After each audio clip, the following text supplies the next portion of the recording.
Well, I assume there'll be some more people that file in, but does anyone have any questions or topics they want to cover real fast before everyone starts to file in? Not me. Not No. you? Okay. Anyone have any Oh, I questions, guess I thoughts? do have a quick question. Sure. So, um, I got the list from Luth, but someone told me that they're not scrubbed for the do not call. That So is do correct. I? Okay. So I'll do a lookup. Is that the easiest way to do it? It is, yes. Okay. That is the easiest way to do it. Do you have it already? Do you have the formula already written? Oh, to do the lookup? Yeah. If not, I No. can write it. It's not hard. I just. Oh, actually, I'm now you got me very curious. I'm not familiar with how that works. Oh, Me okay. too. So what you do is you'll take the Excel. So I took the file that was sent to me, the CSV, and imported it into Excel. Okay. Right, and it has all the phone numbers on it. Yeah. So I'll take the phone numbers from the do not call list, and I'll do a lookup table and look all those numbers up to see if any of them are on the do not call list. That is awesome. I actually I've never tried that before, and that's actually a huge help.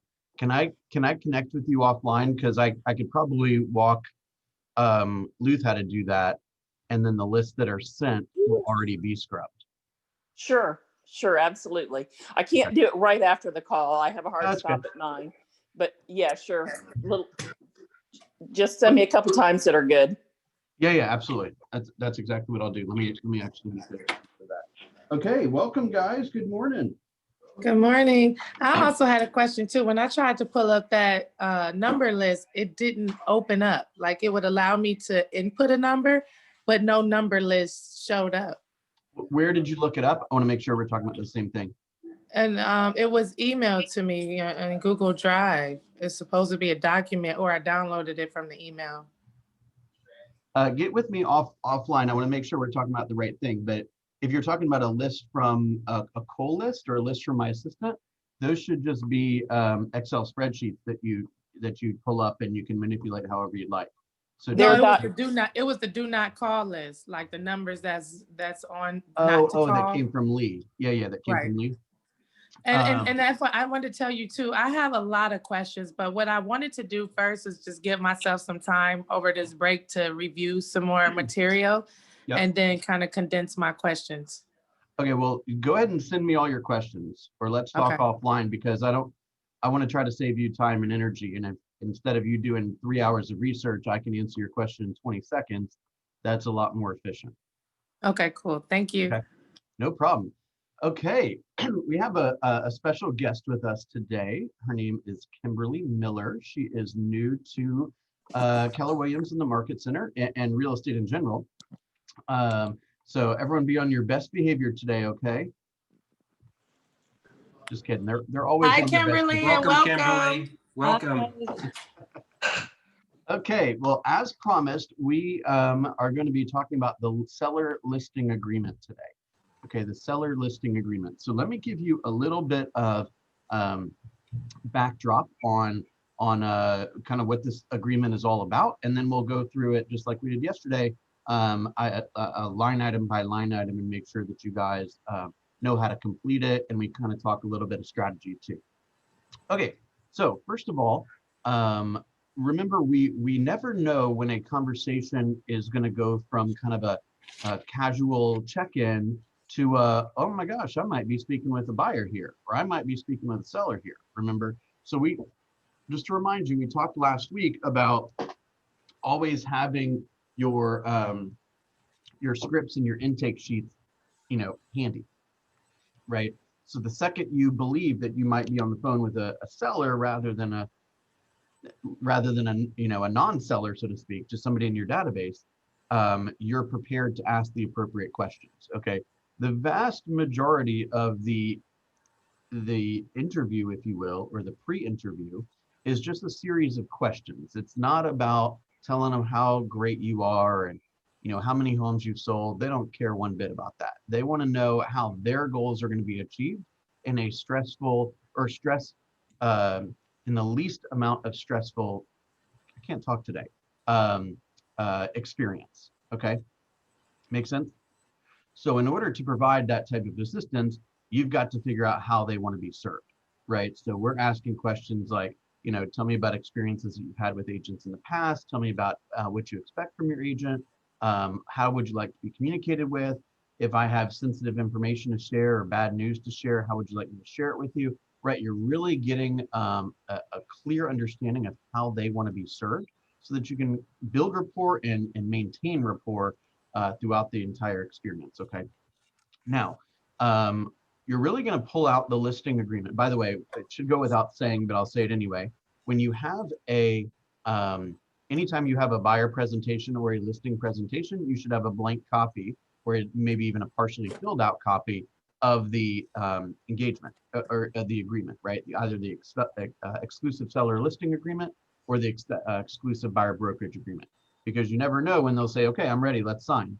You don't want to say to yourself, I forgot it, it's not ready, blah, blah, blah. You want to be ready, okay? You want to be ready. Now, when you're going on a relatively cold appointment, right? These people don't know you so well, you're building rapport, you're trying to figure out how to serve them, etc. I would always push to get it signed right then and there if necessary, or if possible, okay? I do believe that it's possible, this is just my opinion, that for list price and start date and all that, you could put to be determined, right? There's something interesting that happens in somebody's brain. It's like a multiple stage adjustment. The first thing that happens is when you actually meet with somebody, when you look them in the face and they look you in the face, your relationship changes a little bit. So I'm going to encourage you to push for the appointment as soon as you feel it's appropriate, maybe even a little bit before you feel it's appropriate, okay? And then the second paperwork is signed, the entire dynamic changes as well. So there is you are now a team rather than one person who wants to sell their home and one person who that person believes is just after a commission. Make sense? So it goes without saying, hopefully, that when we are learning about contracts, we want to read each specific contract word by word. If there's something on there that you don't understand or you want to explain, or you want to understand better how to explain it in kind of short term, so to speak, to your prospects, we can walk you through that and we can answer your questions, and we'll do a little bit of that today. Okay. When the appointment is over, right, when you've asked the questions, it's time. The paperwork, as we mentioned yesterday, is just a natural next step to a successful experience together, right? When you've shared your vision and your value and how you aim to help them achieve their goals, and they feel comfortable after all the rapport that you've built with them, it's not unheard of for you to bring out the paperwork to say, okay, it's time to link up. Let's get started, right? Ready to get started? Yes. Okay. Paperwork is signed. Okay. If you're meeting, I often did this when I was meeting with a hotter lead or a warmer lead, somebody that came from my database or somebody that was a repeat client. I didn't push so hard for the paperwork just because I felt pretty good that the relationship was intact. But I don't see anything wrong with getting it official. Okay. Get that thing signed as quickly as you can. Make sense? Okay, there are a number of things that you might want to consider in terms of preparations, right? So don't expect to sign the paperwork and then put the sign in the yard the next day. Okay, there's probably going to be some analysis that you got to do on the comparables. So for example, if they're going to do, you know, some landscaping and, you know, pressure washing and maybe paint a room or two or something like that to get the home ready, we never know what, like there's a home that could come on the market tomorrow that could totally affect our pricing strategy. Make sense? So whenever I'm honing in on a price, I'm never saying, hey, we're at 275. Because if a week later, something better comes on the market for 265, when I say better, I mean more appealing to the general public, right? Maybe it's bigger, or it's an end unit, or it's in a better neighborhood, something like that, then we're not going to win if we're at 275. We're going to help the other house sell. Okay, So I always say, okay, we're probably in this range, probably this on the low end, this on the high end. We will finalize price the second, right before we list. Now, that brings up an interesting topic, which is your prospect should not be picking you on the price that you recommend. They should be picking you on the bond that you're creating, right? So I'm always a little reluctant to like spit off a number and then be judged in part by my number. I want to be judged on the relationship that we're building. And then they say, hey, well, the price is what the price is. The market's going to respond however they're going to respond. I'm looking for the best partner in this process to protect me and to secure as many dollars as I can. So I don't want to be judged on the number I propose. I want to be judged on the type of relationship I'm building. And then the trust comes when they say, hey, what's the number? And I say, hey, let's look at this data together. You tell me what you think. I'll tell you what I think, and we'll come to a joint conclusion. There's been many times where I've sent the data to a seller and I say, all right, we're going to talk in an hour. You tell me what you think. And I do the research and they do the research and we put our heads together and they say, I'm thinking 300. I'm like, I think 325. Let me show you why. Right. So sometimes the buyer or the seller is more aggressive and sometimes they're less aggressive, but I really like it being a joint decision on the price. Does that make sense? As opposed to just me spouting out a number and hope to God no one else has spouted out a bigger number because I might lose. And if somebody says, well, I'm looking for an agent that's going to give me a great price, say, I totally understand that, Mr. Seller. And do you mind if I share a concern with you? Right. My concern is what I don't want you to do, honestly, is select the agent based on the price they say, because they'll just give you a price that's not founded in the stats and the data, right? So I might even introduce some kind of special language there and say like, so just so I'm hearing you clearly, are you planning on picking an agent based on the one who gives you the best price? Or are you picking an agent based on the one you have the most confidence in? Now, right, because it's about the wanting to be the expert for the seller, not the decision maker. Yeah, we're definitely not the decision makers. So good point. But what I did is it's a language pattern called level shifting, which basically means that I've insinuated that those two things are separate, right? Meaning the person who suggests the highest price is maybe and likely not the person who's the most trustworthy. Did y'all catch that? Yes. Okay, so are you considering selecting your agent based on the sales price recommendation they give, or the one who you have the most confidence in their marketing plan and negotiation skill and market knowledge? They're like, well, I was thinking about giving it to the person that gave me the highest number, but now you got me second guessing. That's exactly where you want the conversation to go. Make sense? Guys, see how important language patterns are? Yes. This business is like 1% about houses and 99% about human interaction. Okay. All right, let's move on to the seller listing agreement. Let me just take a quick look. Please share this with us. Okay. Let me share my screen and we'll walk on through.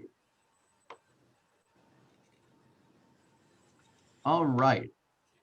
You guys get the seller listing agreement in the exact same place that you get the buyer's brokerage agreement, as well as all the brochures that we talked about yesterday, as well as the purchase and sale and the financing documents, all that stuff. Okay.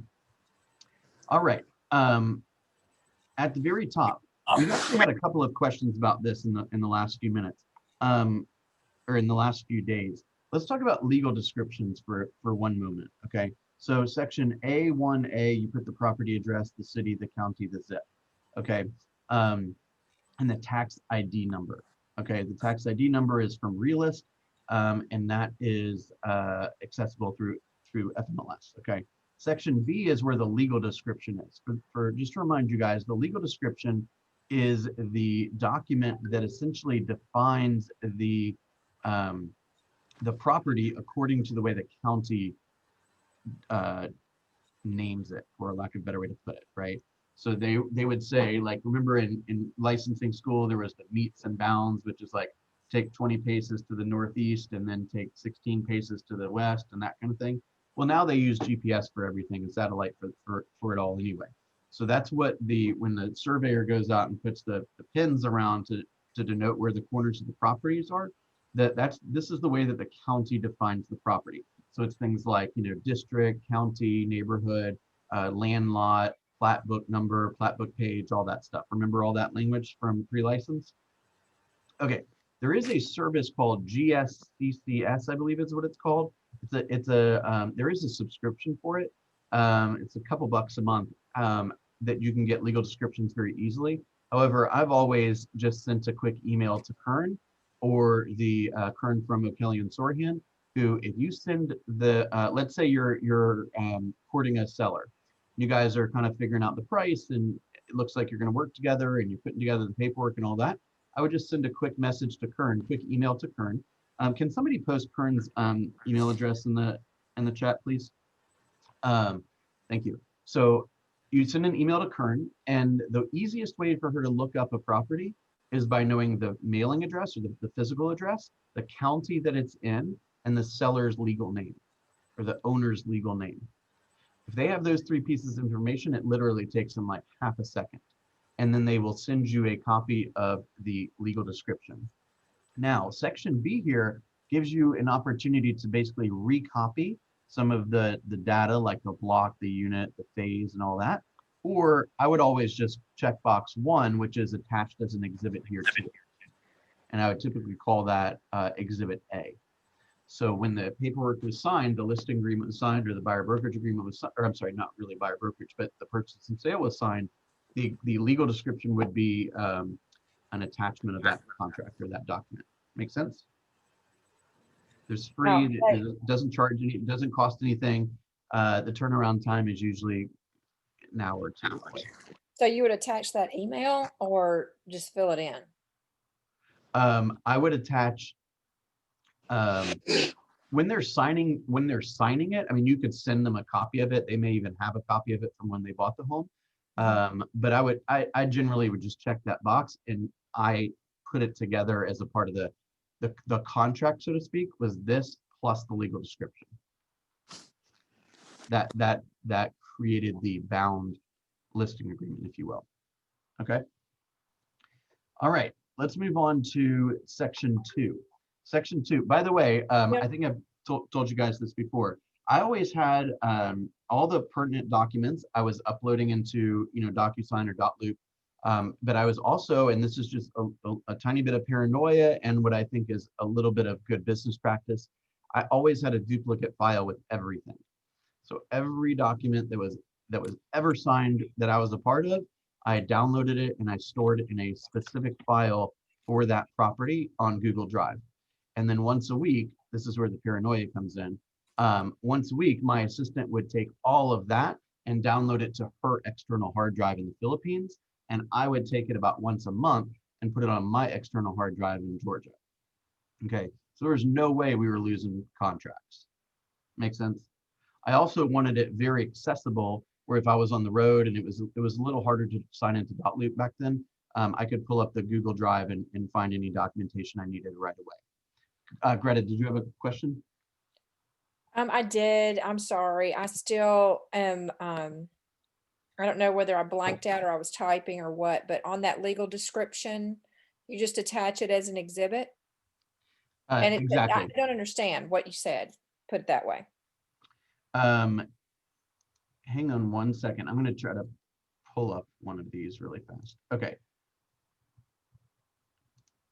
Okay, so this You is have to attach it with the listing agreement so it could be a bound contract. Right. So basically you're going to have essentially two PDFs unless you scan it in together or unless you merge the PDFs. One would be a fully signed listing agreement, and the other would be a copy of this type of piece of paper right here, which is the legal description. Okay, but you could fill that in on the actual that was my confusion. Yes, you could. Yes, you could. That was my confusion. Just as a way to make sure there was, I don't know if I have a really good explanation for why I always did it that way. It was just, I didn't want to make I didn't want to transpose the numbers or, write in something different or something like that. I was just going to say, here, look at this. Okay. Okay. So I would like to add real quick, Bill. They said they made it very much of a point to stress in school that it's imperative to have a legal description attached to the property with the listing agreement. Due to the differences in addresses, buildings, it was like a list of things of why, but it can always be a discrepancy if the legal description isn't added. so I can't, they may have just been saying you need to reference it, but my recommendation, just like I mentioned a second ago, is to include it as an exhibit. Then that solves Venus's concern, it solves Greta's concern. Okay. All right, so here's an example of what a legal description looks like. Okay. Oh, Paul Gray, I remember that dude. Okay, so you see down here it says all that tract or parcel land lying between land lot 116 of the first district, first section of Fulton County, being lot 24, block D, Pine Walk subdivision, unit 3B, plat book page 167, page 3 or 13, etc. That's kind of what it looks like. Okay, does that make sense? All right. Hey, Bill, I have a question about the legal description. Okay. I typically get good turnaround time with the attorneys. They send it like in 5 minutes. But if it's over the weekend, of course, I won't get a reply back until Monday. So if I'm submitting a contract, should I submit it and just click the legal description as being the exhibit, and it's okay that I send it once I receive it, or should I just wait so it can all be together? In this type of environment, I wouldn't wait for anything. Right. So yeah, I just typically just like send it after the fact, but then you were talking about it, I just wanted to. I would just check that it's attached, and then in my email to the agent or my conversation with the agent, I'd say, hey, we'll get the legal, on Monday morning. Or you say, hey, do you happen to have a copy of the legal? They actually might, right? They should, in my opinion. I always had the legal when I was the listing agent. My job was to make the process easy for everyone. So I had it all. It was accessible, it was easy, it was clear, there was no typos, everything was checked 6 times. I made it easy for everybody. I know that's right, Bill. That's right. I know that's right. He said I made it easy. That's our job. Look, everyone deserves a slam dunk every once in a while. And you know what? When you do good work for your client and you make the process seamless for the other agent, they love working with you. I've mentioned this many times. I have many agents around town that I simply have to call and say, hey, it's Bill. My guy likes your house in Decatur. What's it going to take? And they're like, Bill, I love it. I can't wait to work together again. Give me $450 and we're good. I'm like, man, that was easy. Right? Now, if my client doesn't want to give him $450, that's a different discussion. The point is that I have built a reputation that I'm easy to work with, and I'm polite and I'm organized and I do the right thing. Yay, okay? I know that's right. If you build a lousy reputation, you're gonna fight on every single appeal you're a part of. Every one of them. Make sense? Hey, Bill. Yes. I was on. Good morning, everyone. On a side note, if we could have like a 15-minute huddle about that, because I know if I put in an offer and the agent already has the SPD and they already have the commission, the community, all that is already up there. Like just little things that just like you were saying, to just make it easy to work with or to work with somebody else. Right. Now, I could argue a little bit of the other side on some of that, which is okay. I don't necessarily, and again, this is why this business is so interesting, because there's so many different ways to look at it. Like I personally wanted to be able to talk to an agent to gauge their interest level on the disclosures. So if they wanted disclosures, they were going to get them from me, not necessarily blindly from the internet, meaning I wanted to have a talk with them so I could hear the person's voice and I could hear the way they behaved and the way they talked and their energy. And I could ask them a question or two about, whether their buyer was pre-approved or if they had any questions, these kind of things. So my job was to be, and is to be, I believe, the middleman, right? I am in charge of being the gatekeeper of my client. And so every moment I get an opportunity to chat with the other party, I'm going to chat with them. You guys remember a couple weeks ago, or maybe a couple months ago, I said, and Kimberly, you're probably going to think I'm a nut for this, but I said, Oftentimes, I don't even answer my phone. I just let the phone ring, especially if I'm in negotiation. I'll let the phone ring and let them leave a message so I can hear what they're talking about and the way they're speaking. So is this person anxious? Is this person hesitant? Is this person being a jerk? Does this person seem like they're having a good day, a bad day? I'll call them back in a minute, but I want to hear what they say and how they say it, because I'm always looking for an advantage. Does that make sense? Yes, that makes sense. And that's actually what I'm talking, just little tips like that, because that actually sounds like some great ideas. Right. I mean, if given the chance to talk to a message, they might come off as if they're like, okay, well, they don't really need all the things that we asked for in the inspection report. Just, fix the garage opener and we'll probably be fine. Well, damn, my client was about to agree to all of it, but now they're not going to. You see what I'm saying? So the more you can get them talking, the dumber they're going to get, most likely. Okay. Awesome. Thanks. All right. Section 2, the listing period. The listing period, in my opinion, you got to have an understanding of what's going on in that marketplace. Okay. If you're taking a $350,000 home and coming, it's probably going to sell in an hour. You don't need a year-long listing agreement. If you're taking a multi-million-dollar home in a bucket or something, and it takes a lot longer to sell that type of home because the buyer pool is smaller and for a number of reasons, you want to have a longer listing period. My advice would be, this is super blanket advice, but I would say absolute minimum should be about 120 days. Okay, if not about 6 months. If you're taking a property over about, let's say 750, I'd want a year. Okay, because you're going to start spending money day one, and you want the commitment that you and the seller are going to be working together for the long haul. Make sense? Okay, section 3, buyer's duty on listing price. That's where you put the list price. Okay, number 4. Hey, Bill. Yeah. Hey, sorry. Could you walk us through how you explain to the seller how, about the length of the period, the listing period, or the agreement rather? I'll tell you the truth, Corey. I have never had a seller question me on that. No? Never. So the short answer to that would be, according to our research, an $800,000 home in West Cobb on average is going to sell in 200 days. I'm just throwing it out there, right? I made that up. So I want to make sure that if we get into we decide to work together, that I have ample time according to what the market suggests is going to be realistic to market and sell this home, right? Now, if somebody says, well, you got 45 days to sell the home, then I'll look to see, well, what are my chances? You're going to give me a 45-day price, or are you going to give me a 6-month price?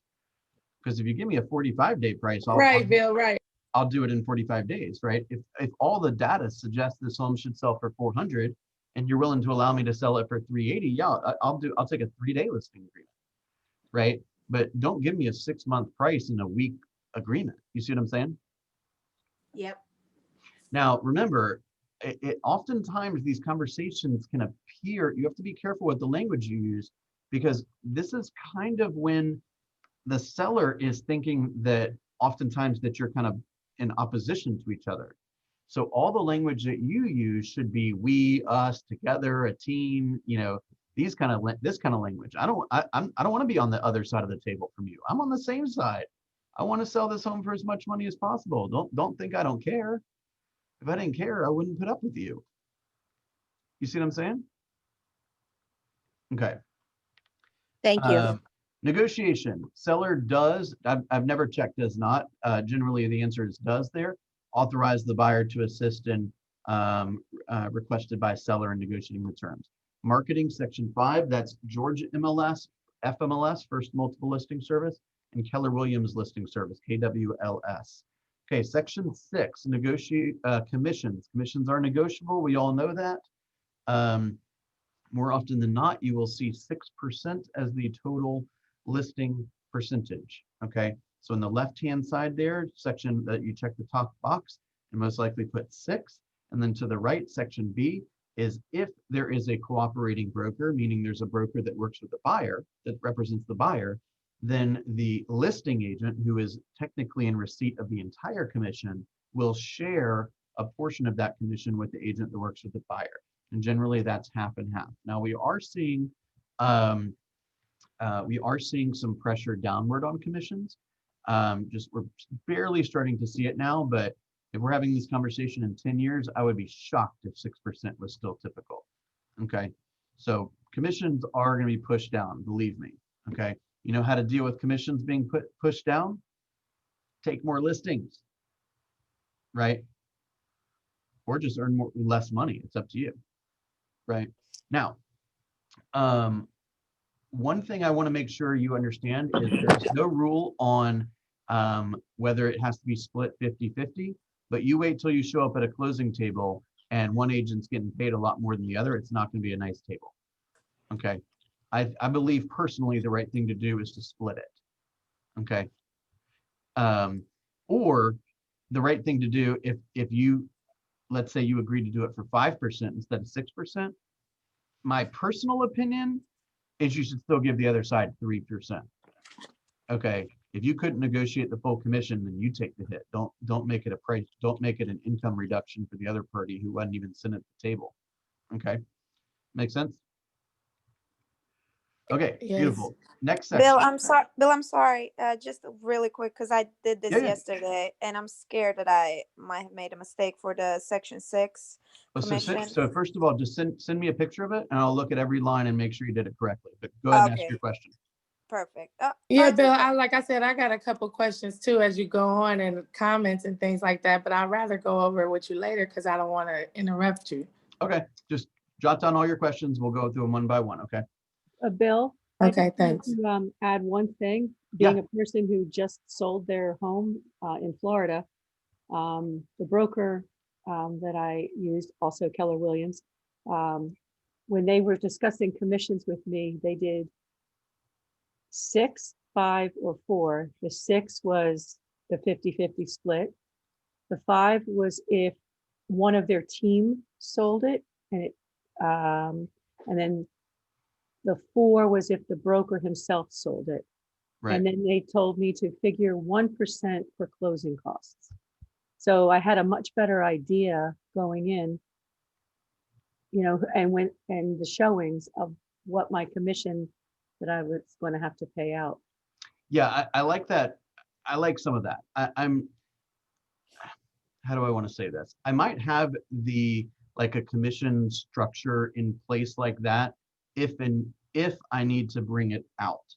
So for example, if I'm getting a lot of pushback about commission, then I might introduce that as a possible solution. My personal opinion is I don't think it's so strategic to bring that out and say, let's talk about commission. Like 99% of my presentations, we didn't talk about commission. I wrote the number, they signed it, right? Because I was confident, they believed in me. We didn't have to talk about money, or we didn't have to talk about commission, okay? I do think it's important to help a seller understand, it's not so much part of the listing agreement, but that it's very common still, about 2/3 of properties in our area sell with some form of seller contribution from the seller, okay? I would say that you're probably somewhere closer, if I was to, statistically speaking, I think you're probably closer to 2% instead of 1%.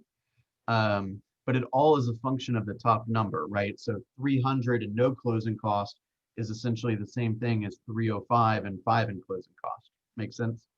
So the other thing is, that goes back to the net to seller sheet that we were talking about a week or so ago, with all of the considerations that the seller makes, whether it's a home warranty or closing cost, or any type of repairs or anything like that. That's something that they should be prepared for, or to factor into the numbers. I would also suggest, hey, don't be surprised if the seller, if the buyer comes back and asks for things, hey, service the HVAC, hey, reinforce the deck, hey, fix that piece of wood rot, right? These kind of things. So I think, I heard this one time from a contractor who was probably trying to sell me contracting services, but He said you ought to be spending somewhere around the neighborhood of 1% per year in maintenance for your house. So if you walk around somebody's house and they hadn't spent anywhere close to 1%, anywhere close to within the last year, they may find that the inspection report reveals a lot of stuff that the buyer is going to want tended to. So you just have a conversation with them. Look, you don't have to agree to any of it, but don't be surprised when they ask you. Make sense? Okay, cool. Next section, protected period. By the way, all of the full explanations of what this stuff means is in the next several pages here. The front page just hits on all the high points, okay? Protected period. This is basically the length of the protected period at that term is here and defined as, I would generally put about 90 to 120 days there, okay? It's not quite as protective as you would expect or hope, because if they, if somebody comes to the home, was introduced to the home by you or your marketing, and then your agreement ends and they re-sign with somebody else, the protected period's over. So it's just in place when they're not, when they're not relisted. An example of that would be, let's say that a listing agent had a listing and the listing expired on Sunday. And throughout the weekend, there were showings. They did not renew with their new agent because I was ready to sign the paperwork there on Monday. I signed the paperwork Monday, get it into the system Monday morning, an offer comes in from somebody who looked at the home that weekend. That's my deal. Make sense? So if they had not relisted, then that would be part of the protected period. Okay, section 8, we are independent contractors as opposed to employees of the broker. In section 9 is the same as what we discussed yesterday. There are no agencies that we do not offer. Remember, we do this in the state of Georgia, dual agency is legal. Dual agency is, I should say, disclosed dual agency. All parties need to understand what's happening here. But dual agency is when the seller is represented by the same agent that the buyer is represented by. Again, that is legal in the state of Georgia. Our brokerage requires a specific permission, though, to do it. And permission will be granted, for lack of a better way to put it, if you can explain what it is. Meaning, if you can prove to Aubrey that you know what you're supposed to do and not supposed to do while serving as a dual agent, then he will likely grant you permission to do so. Make sense? All right, section 10. As you're going through all your questions with these, if you got to hop off, I get it. This is being recorded. You can watch later, okay? We're almost done. Section 10, top of page 2. This is in your courtship with this client or this prospect. You're going to be asking them questions about, you know, their motivation and their time frame and all that kind of stuff, and things like whether this is a short sale or divorce or bankruptcy, that kind of thing will come up, and you would note those special circumstances at the top of page 2, section 10. Okay, the next 4 or 5 pages are basically descriptions of all the things that I just summarized. Okay, so please take some time to read through this. If there's some language in here you're unclear about, again, let's talk about it. Okay, so here we got 6 pages of attorneys that have clarified all the lawsuits that have happened over these contracts. Okay, keep in mind, over the next week or so, I don't know when Melba has this scheduled, but there will be new 2021 contracts. Not every contract is adjusted, but usually there's a, you know, we've had 12 months of lawsuits and now they've rewritten some of the contracts to clarify things. Okay, ready? All right, section 9. Brochures. These are the ones that I would check. ABCs of agency. If the home was built prior to 1978, the lead-based paint disclosure. I would check if it was not built prior, or if it was built after 1978. You don't have to worry about that. Mold pamphlet I would include, or I would check. Again, all the brochures are on DocuSign or Remind. EPA Home Buyers and Sellers Guide to Radon, I would check that. Protect yourself when selling a home, I would check that. If it's a distressed property, then you should check the distressed property. If not, then not. Distressed property is a foreclosure or a likely short sale. Remember, a short sale is when you're selling the home for market value, but when you collect market value for the home, it's not enough to pay off the existing debt. So for example, let's say the fair market value is 300 The debt on the house is 325. So they received the 300. They don't have enough money to pay off the debt and the agents and the closing costs. And so they're going to go to the bank and say, hey, I'm out of money and I'm in financial hardship and I need you to be willing to take less than 325 for the home, or you're going to get it back in the form of a foreclosure. Now, what would you like to do? Okay. Now in Metro Atlanta, if you add the short sales and the foreclosures together, you're still less than 0.5% of the market. Okay. So, you know, if somebody says, hey, give me your foreclosure list, like make sure they don't still think it's 2009. Okay. They might have been sleeping under a rock for the last 12 years. Okay. Next, here's where you come and you say the legal description is attached. Special stipulations, if there's extra special stipulations, you check that box here. And then the data, all the contact information for your seller. Remember, this is just between you and the seller, meaning you can put their address, email, cell phone number, you need to. All that information here. Remember what we said yesterday is on purchase and sale agreements and financing documents and all that. It's none of their business what your client's contact information is. You want to talk about this file, you call me. Make sense? So I have a question, Bill. On purchase and sale agreements, there's a slot for like your buyer's email and cell and address. Leave that blank. That's none of their business. What was your question, Kimberly? What about termite inspections? So termite inspections are, they're not going to be a requirement unless, it's a VA loan, a Veterans Administration loan. So all the other loan types do not require a current termite bond. If you're on the buyer side, I absolutely suggest getting a termite inspection during your due diligence period, in addition to the radon inspection and the home inspection, etc.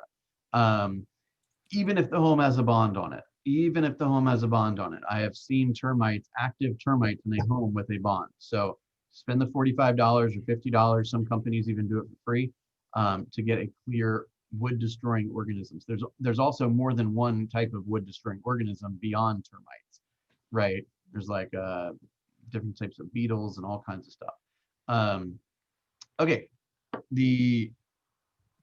so as a seller, you want to ask the question. It's also part of the seller's disclosure statement. Is there a bond on the home, right? Is it a liquid bond or a Centricon bond? You know those green circles around the perimeter of the home. That's a baiting station. Otherwise, they do a liquid treatment. Oftentimes, you're starting to see a lot more liquid treatments in homes. Yet, oftentimes when a home has, I don't even know if I should say this, Pam, maybe you can tell me if you think this is true also. What I've found is if the home has termites, they don't treat it with a baiting station, they treat it with liquid. So that is an indication that they either started the treatment with liquid or they may have had a problem in the past. Okay. Liquid treatments, the bond tends to be a little less expensive on an annual basis, but it's more expensive to put in the ground or to put in the house. A baiting station is it's the opposite. It's a little bit more expensive from a monitoring standpoint, but a little less expensive to install. Okay. As a buyer, I certainly recommend an inspection. As a seller, or as a seller's agent, I should say, you just want to make sure that you know whether the bond is active, how much it costs, whether it was liquid or baiting, who's the provider, when does it expire, how much is the renewal, these kind of things. All those questions are asked in the seller's disclosure statement. Pam, do you agree with what I said? Yes, I will say as a when I'm representing the buyer, I ask for a repair and retreat bond, because many are just retreats and termites can do tens of thousands of dollars worth of damage in the walls before you even know you have it. That's a good point. We always look for a retreat and repair bond. Retreat would just be, we know there's termites, we're going to come in and pump the chemical in or whatever, or refill the baiting stations to make this problem go away. Repair and retreat would be they're going to do that, plus they're going to repair any damage that was caused. Okay. And because they take on that extra liability, they come out and they make sure the chemical is real powerful and they make sure the baiting stations haven't been compromised. Okay. Don't forget that we have the launch mastermind from 1 o'clock to 2 o'clock today, same room, 1 o'clock to 2 o'clock today. And last night was the final day of the 3rd week in December. And so please go ahead and log on to the PC results page and post your numbers for me and post your goals for the final week in December. I want you guys to, I'm gonna say, and I mentioned in my email yesterday, in the last week of the year, I want you to try to create some momentum going into the new year. When you're working, give it all you got. And when you're not working, don't give it anything. Okay, enjoy the holidays, be with your family, right? Rest, take some time off, but don't sleep through the first month of the year. This is where the momentum is created, okay? All right, and there's still 1 or 2 people on this call that have not done their survey. So please do the survey so I know exactly how you feel about everything, okay? Kimberly, Jeff. Yes, Bill. Real quick, I want to say something. Thank you. But I also, you made me think of something too that's very important in regards to real estate, which is the business part. So I would like to speak to you later about setting that foundation, because that's my main goal right now. I have the contracts, I have the engagements. It's the foundation of, like you said, in order to have your business together, you have those Google Doc forms loaded and ready to go, DocuSign loaded, ready to go, everything on the business aspect to inform clients, you have that. So that's why you're on go, and that's very good, and that's structure, and that's what I need. Yeah, one of the documents that I created, and I've been preaching for a while, to help build that foundation, to give you awareness of some of the most important foundational pieces, is that 4th quarter GPS, right? Going through and saying, hey, the primary things I need to focus on as I'm building my business are database, right? Market knowledge and learning, scripts and dialogues, presentations, right? And everything that you find yourself doing over and over and over, you need a system for it, right? Right. So if you host open houses, there should be a system for open houses. What happens before the open house, what happens at the open house, what happens after the open house, right? If Venus, if we're on the phone and you're a buyer and you say, hey, Bill, I love you, you're gonna be my agent for sure, but my lease doesn't end until August. And we get off the phone, what do you do then? Do you have a system for that? Do you write my name down somewhere? Do we have a tickler system set up? Do I write a handwritten note? Do I send you a video text? How do I make sure that doesn't slip through the cracks? Right. That is my deal to lose. And if I screw that up, it's going to cost me a lot of money. Right? Right. And so we are setting up a business, and we do all the jobs until you bring on somebody that's going to help you do all the jobs. Make sense? And yes, remember, if you haven't not read The Millionaire Real Estate Agent, the red book, that is the real estate playbook right there. That is the I know, I love that book. building playbook. First, we're going to talk about the economic model. The economic model connects the income goal to the daily activities. The next model is the lead generation model. You tell me I need 40 appointments this year. Where are all those things coming from? Right? Okay, well, let's talk about what lead generation strategies we're going to execute on. Next is the budget model. You got money coming in and leaving. Is all that being done in the appropriate ratios? And finally is the organizational model, right? Okay, gosh, it looks like I've got about 1,700 jobs. Who's doing all of these? Well, you are. And if you don't like any of them, you need to either get a machine to do them for you, like a computer, or you need to go hire somebody to do them. Right? Because all we got is time and money. I've said this 100 times, right? When you recognize that there's a task that needs to be completed, the first thing that comes into your mind should be, how to complete that task. Should I use my time to deal with this problem, or should I use my money to deal with this problem? Right? Time to deal with the problem would be, I'm going to put my kids to bed. I'm not going to hire that out.